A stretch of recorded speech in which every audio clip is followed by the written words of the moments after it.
Est-ce que on peut profiter de ces dernières minutes avec vous, Mathilde Amé, pour lire quelques textes que j'ai choisis parce que je sentais au fond de moi qu'il y avait des résonances avec vous.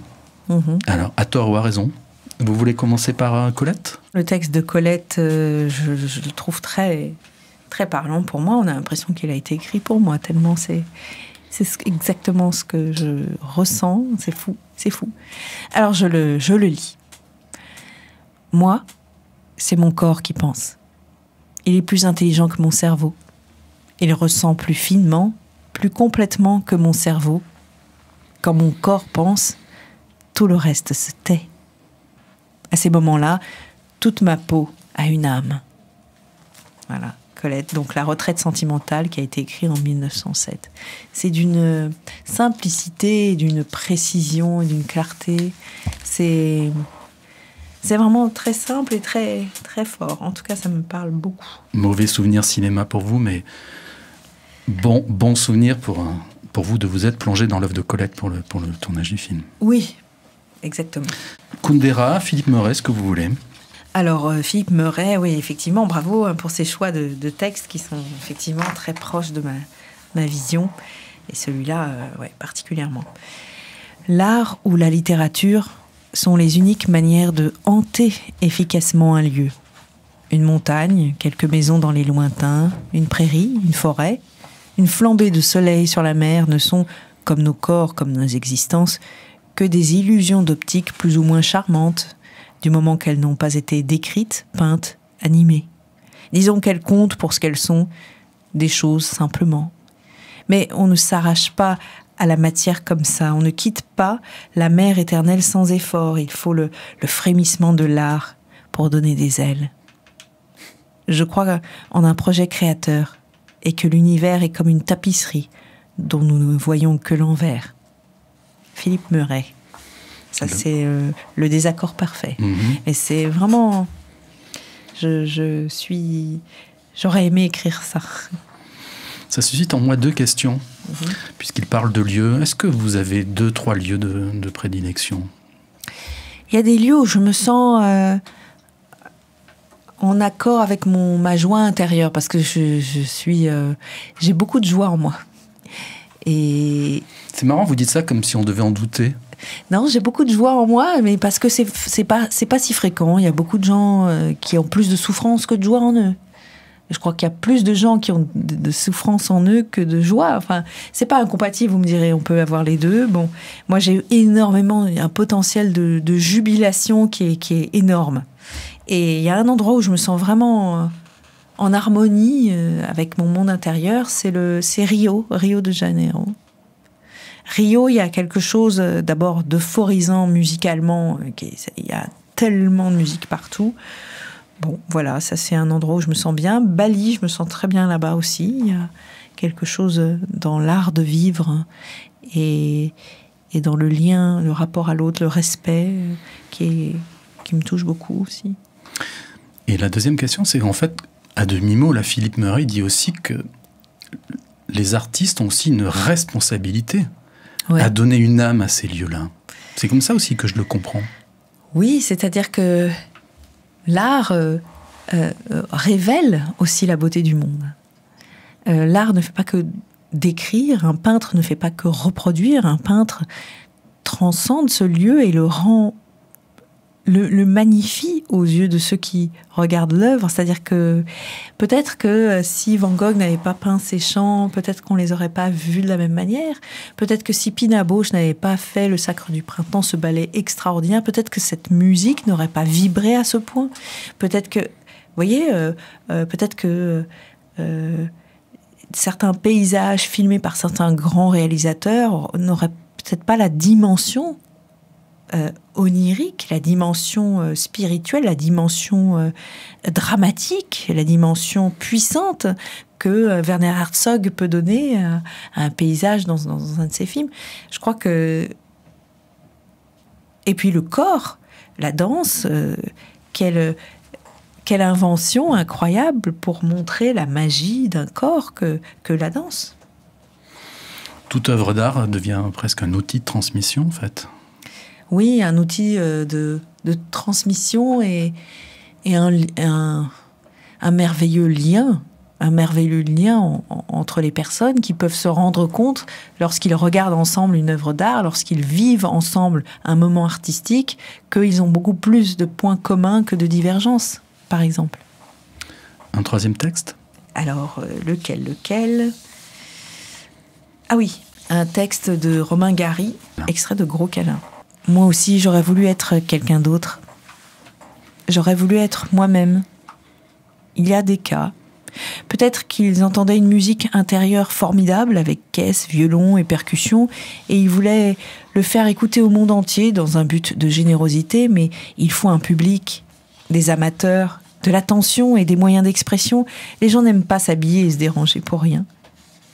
C'est ce que on appelle justement de concert. La musique à l'intérieur est une chose qui a besoin d'aide extérieure, sans quoi elle fait un bruit infernal parce que personne ne l'entend. Cette dernière phrase me parle particulièrement.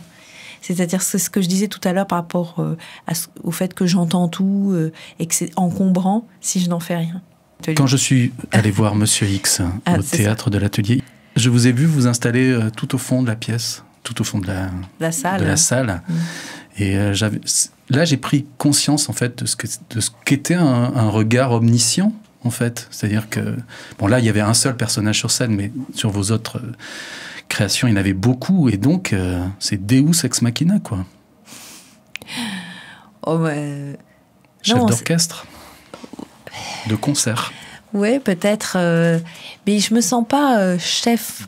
Je me sens plutôt partie intégrante de quelque chose qui est fragile, parce que l'art du théâtre est un art éphémère, est un art dangereux. Moi, je fais en plus des spectacles à haut risque, avec des effets spéciaux, de la technique. Il y a des difficultés pour tout le monde sur ce spectacle, Monsieur X, pour les gens en régie. Le son, il y a 300 top sons. Donc, je suis là à veiller que tout s'accorde.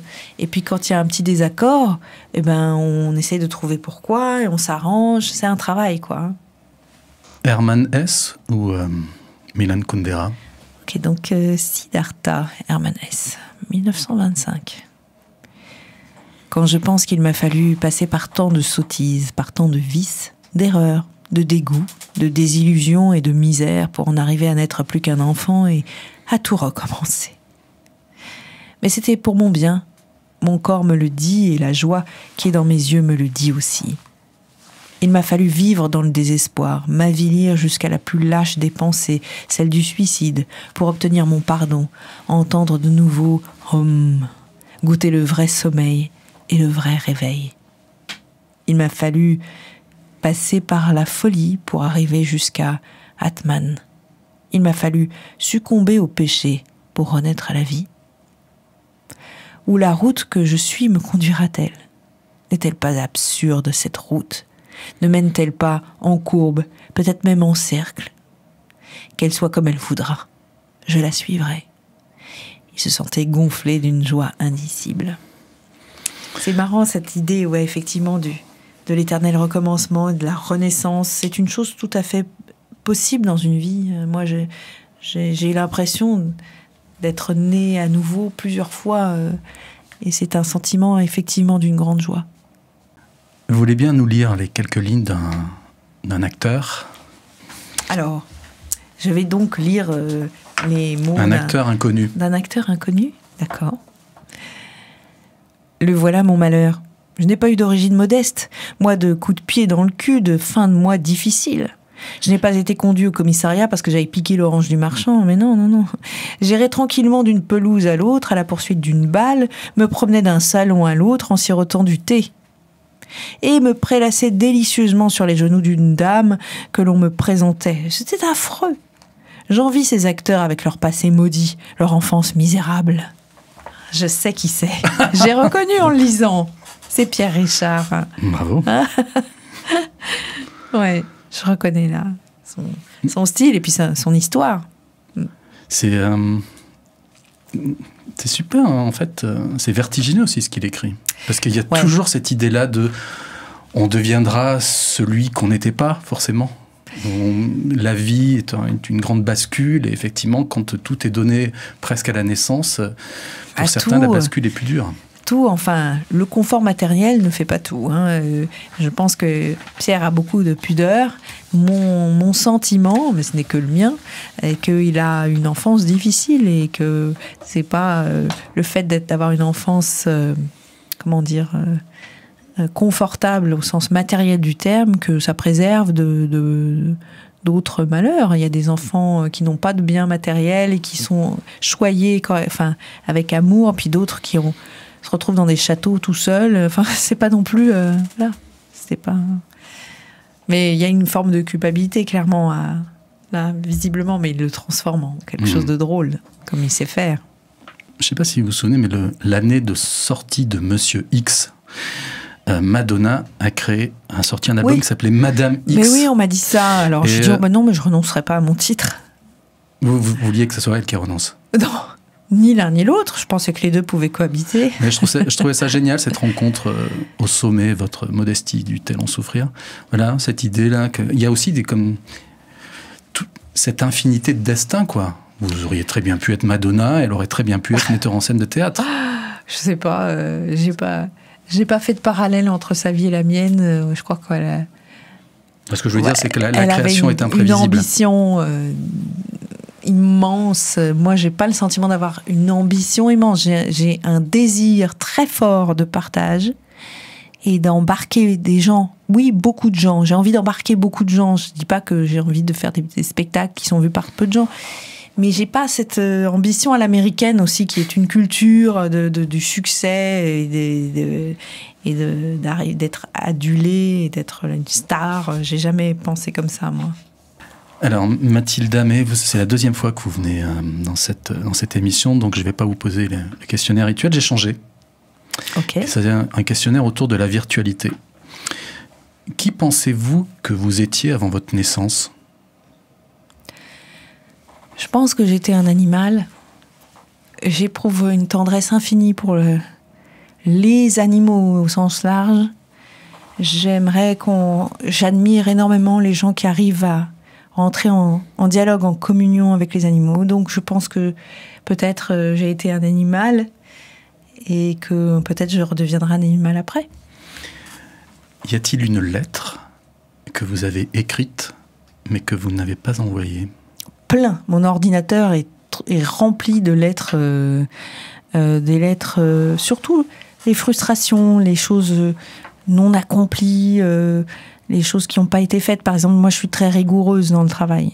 Et je déteste quand les choses traînent ou quand les choses sont pas accomplies en temps et en heure et tout. Et donc, il y a plein de lettres de reproches que j'ai finalement pas envoyées parce que les choses ont fini par se faire. Mais parfois, il y a des délais qui sont relous. Et donc, j'ai fait plein de lettres comme ça, des tas de gens avec qui j'ai travaillé en disant « Mais pourquoi ça n'a pas été fait ?» et tout. Bon, aujourd'hui, elles ont eu le mérite de loger la frustration quelque part et de pouvoir passer à autre chose. C'est bien d'écrire des lettres, même si on les envoie pas.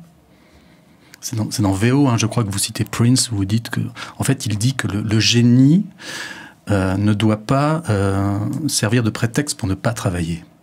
Ah bah, lui en est la preuve, j'allais dire vivante, mais enfin, il a bien démontré. Tout le monde parlait de lui en génie, le génie, mais et Charlie Chaplin aussi, tout le monde a dit ce génie, mais ce sont des gens qui ont travaillé corps et âme H24 sans répit. Donc, même la nuit. Oui. Est-ce que vous êtes déjà allé, Mathilde Damet, dans un aéroport ou une gare? Vous demandez un billet pour le prochain vol ou le prochain train, sans savoir où il vous mène, et vous allez jusqu'au bout de cette démarche? Non, j'ai jamais fait ça. Mais peut-être qu'un jour je ferai ça. C'est marrant d'ailleurs d'avoir jamais fait ça. C'est un truc chouette de se dire tiens, je prends un billet n'importe où, j'y vais. Ça m'est jamais venu à l'idée. Peut-être que j'ai pas assez de... Je suis trop sage, je sais pas. Peut-être ma folie, je la mets que dans mes spectacles. Paul McCartney a dit très récemment que quand il composait des nouveaux titres, il demandait encore son avis à John Lennon.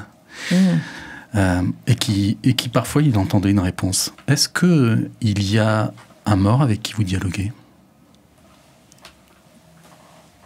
Non. Non, je ne dialogue pas avec les morts, mais je peux avoir en tête des phrases ou des modes de vie. Par exemple, la façon dont Prince s'est dédié à son art, elle est inscrite en moi. Cette vision de l'art et cette exigence-là, elle est inscrite en moi. Donc, finalement, d'une certaine manière, il est toujours présent en moi. Mais je ne le questionne pas directement. Il influe sur ma façon de faire. Est-ce qu'il y a une question dont vous vous demandez encore comment aucun journaliste n'ait pu vous la poser, ne pas vous la poser? Je pense que les journalistes sont un peu, comment dire, limités aussi par le cadre dans lequel ils opèrent. Donc, ils peuvent pas non plus... Moi, je trouve qu'il y a plutôt des journalistes qui posent des questions qu'ils n'oseraient pas poser dans la vraie vie à des gens, qui sont parfois intrusives. Mais je me suis pas dit « Oh, je rêverais qu'on me pose cette question-là ». Je n'attends pas qu'on me pose des questions forcément pour parler de certaines choses. Imaginons qu'il y ait le feu chez vous et que les pompiers vous donnent 1 minute. Quels sont les 2-3 objets que vous allez chercher en priorité? En premier, mon ordinateur, parce que j'ai tous mes projets, j'ai tous mes rêves, mes pièces, mes spectacles futurs, mes ébauches d'idées, etc. Donc, ça en premier, je pense. Ensuite, je sais pas. J'ai pas de biens matériels si précieux en réalité. Je me dis pas, il faut absolument. À une époque, j'aurais dit mes disques, mais bon, ils sont dans mon portable. Ça va. Je vois une pas photo? Un objet. Non, les photos maintenant, elles sont en numérique. Non, il y a un tableau que j'aime beaucoup, qui est un arbre, un très bel arbre qui est peint avec du béton. C'est assez beau chez moi. Peut-être je prendrais ça. C'est mon seul objet que je trouve pas tellement remplaçable. Merci beaucoup Mathilde Damet d'avoir passé ce moment nocturne avec nous. Merci Pierre, merci à vous. À bientôt. Et bonne nuit. Bonne nuit.